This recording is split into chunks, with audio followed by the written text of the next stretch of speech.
Salut les streeters, j'espère que vous allez bien. Ici Jeanne Alexandra. Aujourd'hui, je vous présente le tout premier épisode de Underground, une émission durant laquelle je vous fais découvrir des espaces, des endroits de Bruxelles, mais aussi de Belgique. Alors, vous vous demandez certainement où je me trouve et ce que je vais vous présenter. Aujourd'hui, je vais vous faire découvrir un espace qui s'appelle Joy Up. J'ai eu le plaisir de rencontrer la responsable de cet espace qui s'appelle Caroline. Elle vous en dira plus sur cet espace, mais également nous avons une petite surprise qui accompagne cette visite. Une artiste qui a fait le buzz ces dernières semaines sur Bruxelles. Vous avez certainement vu dans vos journaux. Je vous en dirai pas plus. Restez connectés et suivez-moi.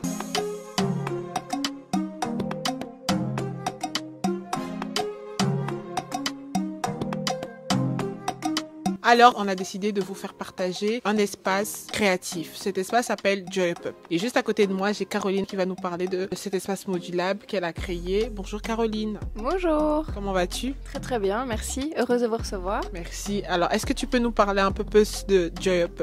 Oui, tout à fait. Donc Joy Up, donc comme tu l'as bien dit, c'est un espace modulable, un espace créatif au cours duquel, pendant la journée, on abrite un espace de coworking pour voilà des petits, enfin pas petits, mais des indépendants, des freelances qui lancent leurs projets. On est vraiment dans cet esprit-là de développement de projet. Et en fait, en dehors des heures du bureau, l'idée c'est vraiment de prendre soin de soi, parce que bon, c'est bien de développer son projet, c'est bien de bosser focus, etc. Mais on crée des ateliers à la fois créatifs et de développement personnel, aussi axé sur le zéro déchet. Ça, c'est dans l'idée du bien-être par rapport à notre planète. Et de manière exceptionnelle, on accueille aussi des pop-up.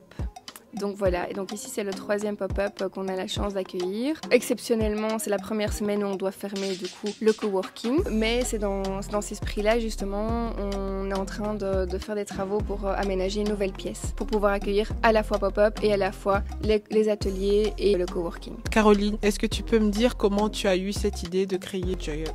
Oui, tout à fait. En fait, c'est très simplement basé sur mon expérience personnelle, expérience professionnelle aussi. Je suis indépendante depuis 15 ans en tant qu'architecte. Les deux choses qui me pesaient le plus dans mon métier, alors que je suis passionnée par mon métier à la base, c'était la solitude de l'indépendant et le manque de partage avec d'autres jeunes personnes qui développent leurs projets. Et donc ça, c'est l'idée vraiment du coworking. Et l'idée des ateliers en dehors des heures de bureau, c'est parce que je suis quelqu'un qui a bossé toute cette soirée et tous ces week-ends pendant X années et qui a forcé un petit peu épuisé. Et donc c'est vraiment le fait de dire en fait c'est l'espace que j'aurais toujours voulu connaître depuis que je suis indépendante. Magnifique. Alors est-ce que tu peux nous dire comment on fait pour participer à ces ateliers? Oui, tout à fait. On a un compte Instagram, joyup/BE, une page Facebook, c'est Joyup Creative et Coworking Space. Là en fait dans l'onglet des événements, vous retrouvez tous les événements qu'on organise. Et là chaque événement a son lien d'inscription. Voilà, on en sait un peu plus aujourd'hui sur Joy Up, donc n'hésitez pas à vous abonner sur leur page Instagram, Facebook, laisser des commentaires ou tout simplement les contacter si vous voulez avoir plus d'informations. Et je vous propose une deuxième surprise, restez connectés.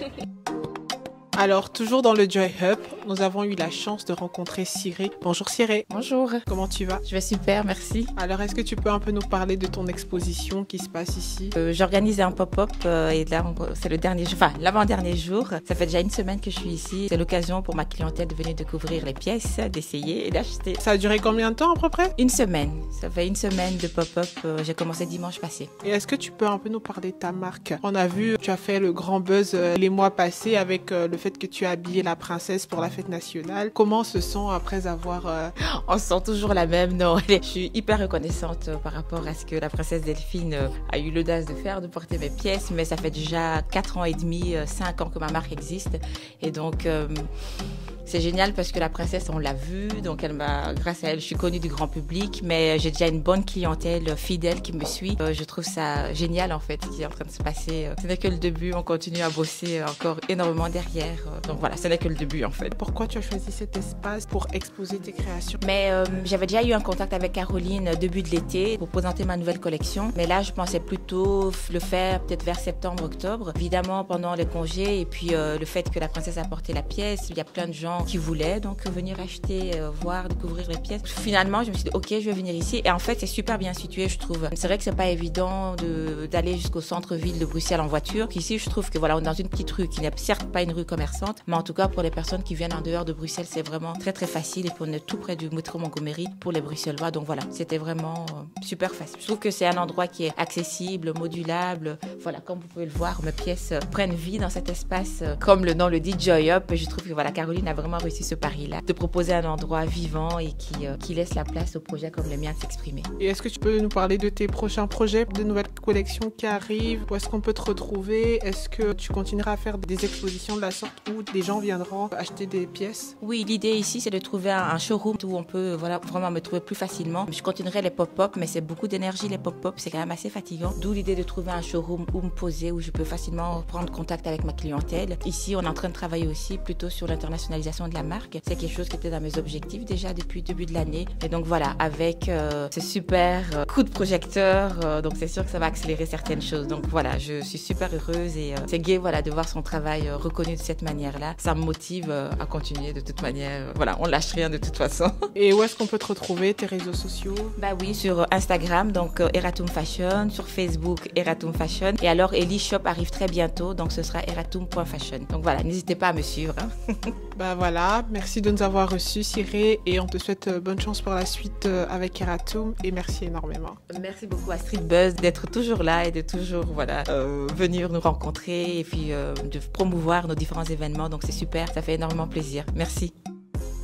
C'est déjà la fin de notre premier épisode d'Underground. Je remercie Caroline qui est, elle, la responsable et fondatrice de cet espace créatif, ainsi que Ciré. Je vous dis à la prochaine. Restez connectés pour d'autres épisodes d'Underground. Et c'était Jeanne Alexandra sur streetbuzz.be.